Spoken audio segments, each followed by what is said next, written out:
آج کی بابرکت شب نور، شب برات کے نام سے معروف اور مشہور ہے۔ اس بابرکت شب کے دامن میں اتنی برکتیں اور اتنی رحمتیں ہیں کہ اللہ جل شانہ گناہ گاروں کو جہنم کی آگ سے آزاد فرما دیتا ہے۔ ام المومنین سیدہ طیبہ طاہرہ سیدہ عائشہ صدیقہ رضی اللہ تعالی عنہا فرماتی ہیں، ایک دن میں دیکھا کہ حضور میرے حجرہ میں نہیں ہیں، تو میں حضور کو تلاش کرنے نکلی۔ جنت البقیع میں آسمان کی طرف سر اٹھائے حضور اللہ سے التجائیں کر رہے تھے۔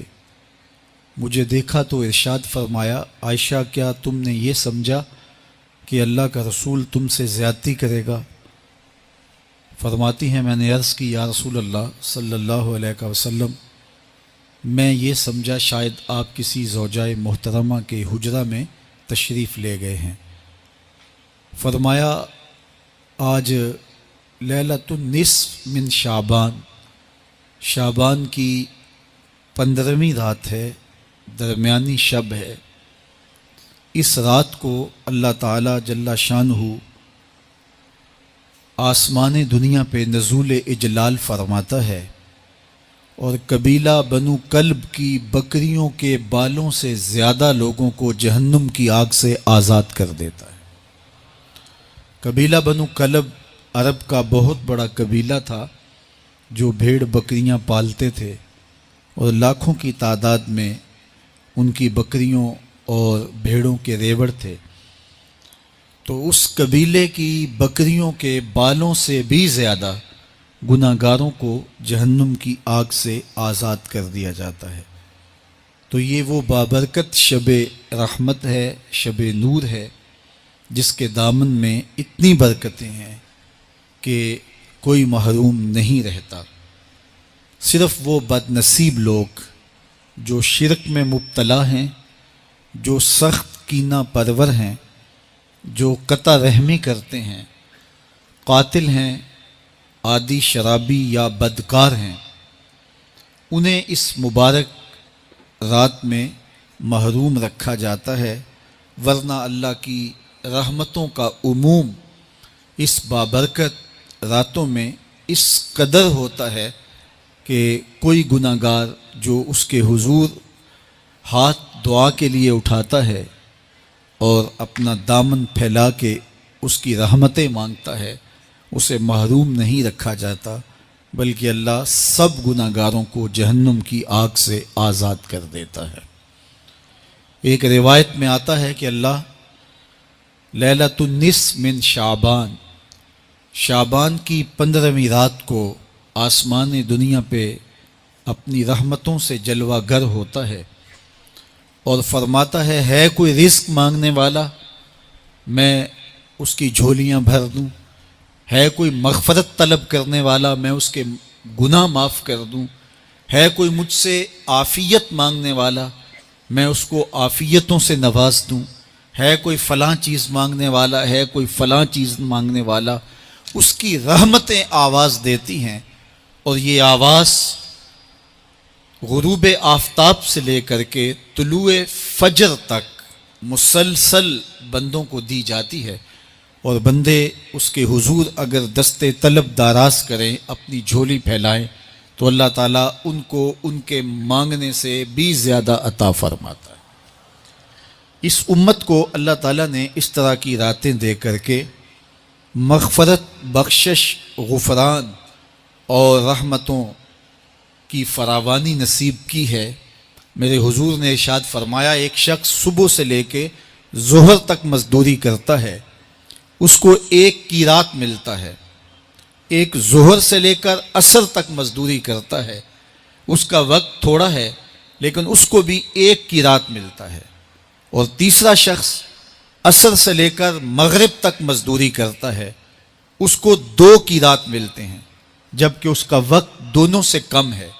فرمایا پہلی مثال یہود کی ہے، دوسری مثال نصارہ کی ہے، اور تیسری مثال میری امت کی ہے کہ اس کو تھوڑے عمل پر زیادہ ثواب دیا جاتا ہے۔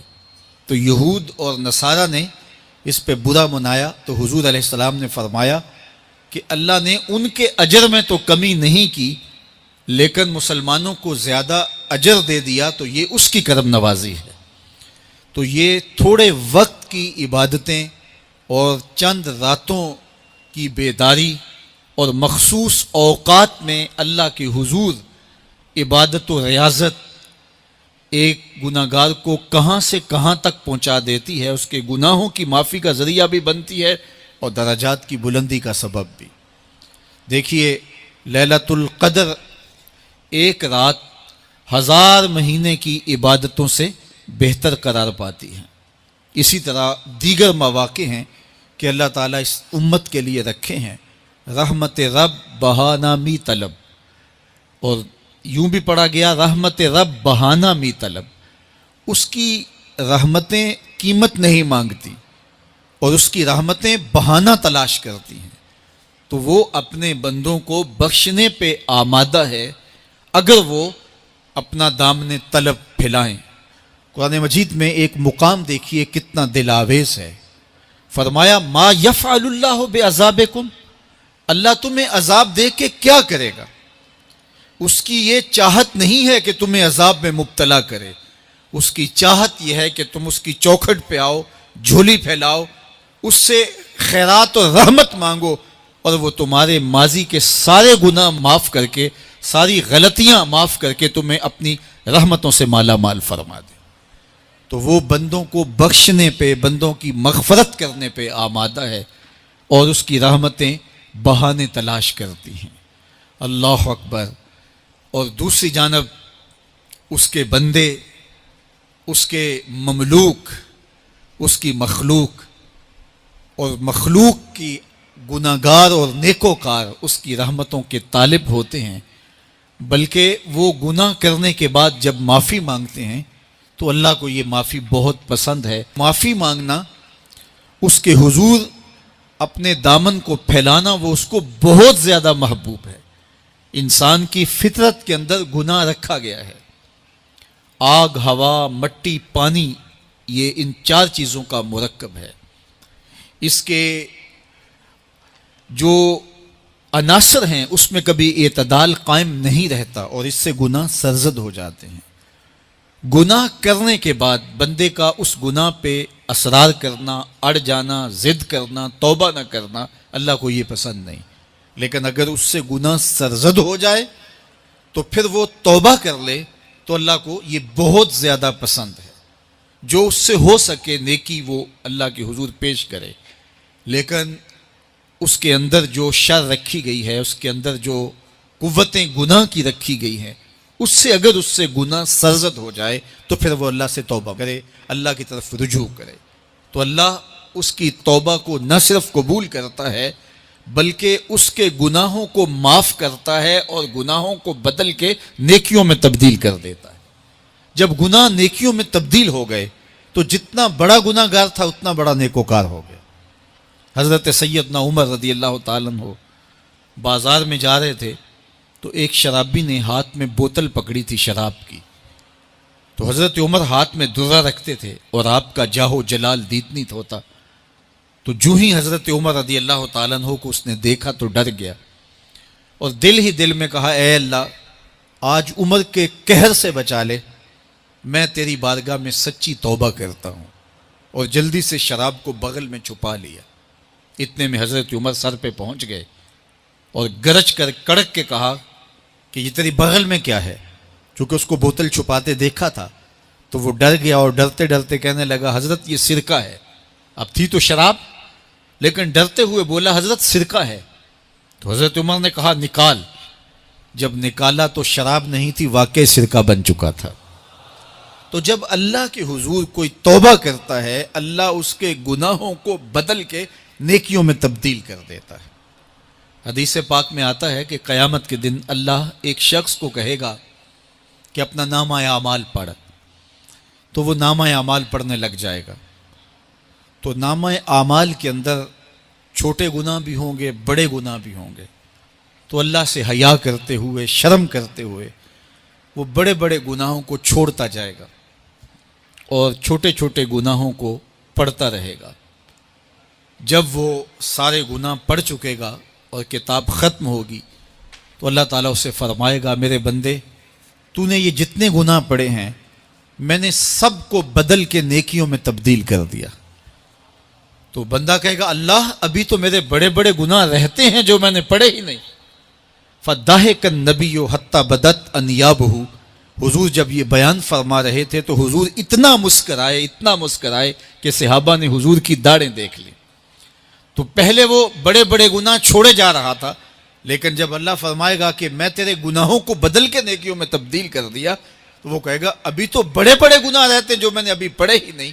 تو جب کوئی بندہ اس کے حضور توبہ کرتا ہے، اللہ یہ نہیں دیکھتا اس نے گناہ کتنے کیے ہیں، یہ دیکھتا ہے بندہ آیا میری چوکھٹ پہ ہے تو اللہ اس کے پچھلے سارے گناہ معاف فرما دیتا ہے۔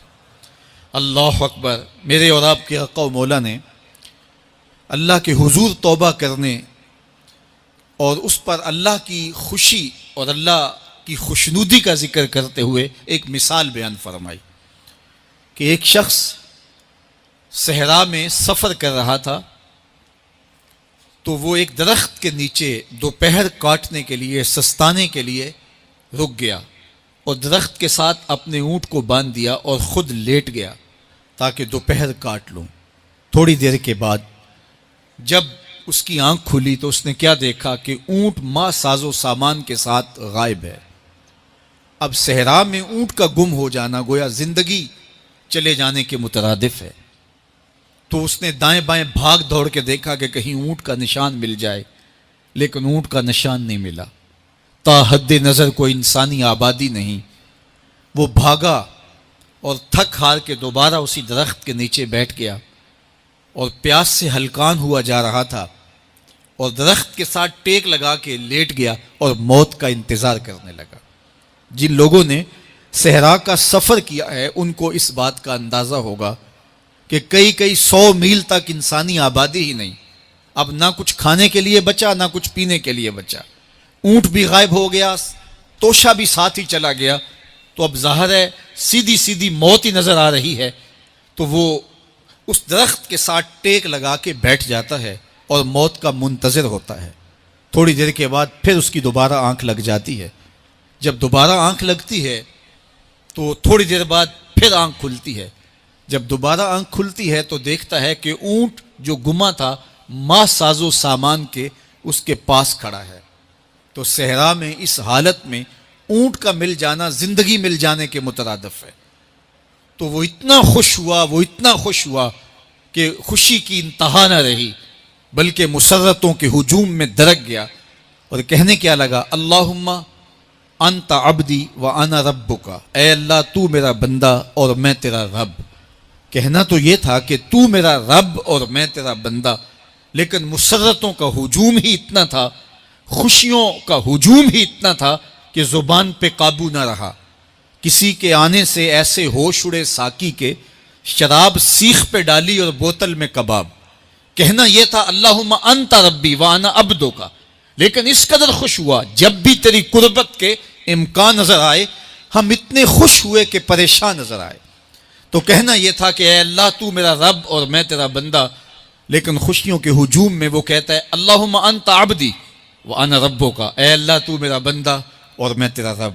حضور یہ بات بیان کرنے کے بعد صحابہ سے پوچھتے ہیں کہ ذرا بتاؤ اس بندے کو کتنی خوشی ہوئی کہ خوشی میں زبان بھی قابو نہ رہی اور اپنے آپ پہ کنٹرول نہ رہا، اور خوشیوں کے ہجوم میں اسے یہ بھی پتہ نہیں چل رہا کہ وہ کیا بول رہا ہے۔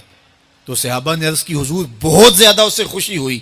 تو میرے حضور نے یہ بات کرنے کے بعد ارشاد فرمایا، جس طرح اس کو گما ہوا اونٹ ملا اور اس کی خوشی کی انتہا نہ رہی، تو فرمایا جب کوئی شخص توبہ کرتا ہے اور اللہ کی حضور پلٹ کے آتا ہے، گناہوں سے معافی مانگ کے اس کی دہلیز پہ آتا ہے، میرے حضور نے فرمایا اللہ اس سے بھی زیادہ خوش ہوتا ہے کہ میرا بندہ میری چوکھٹ پہ آ گیا ہے۔